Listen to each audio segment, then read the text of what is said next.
Today, we're diving into a phrase literally every project manager dreads hearing.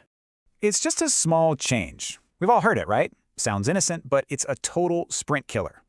Someone asks for a quick dropdown, but beneath that tiny request lies a massive, hidden technical reality.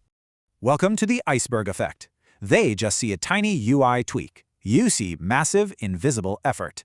That simple dropdown, it actually triggers a huge chain reaction across your database, APIs, and edge case testing.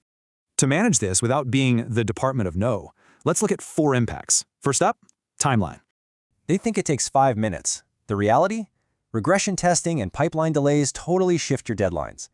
The second hidden impact hits your project's absolutely most valuable asset. Yep, your human resources.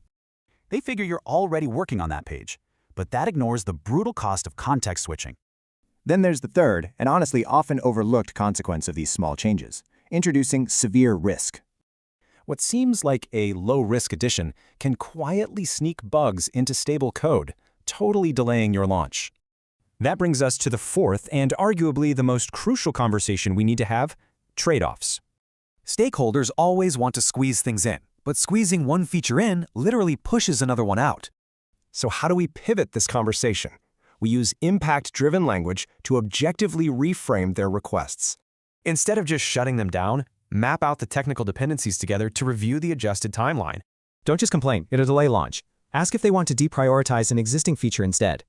Rather than just saying it's complicated, objectively explain those backend risks and weigh effort against expected value.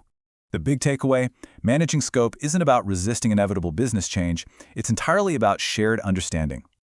Always remember this golden rule. A request's size equals the effort required to deliver it, not perception.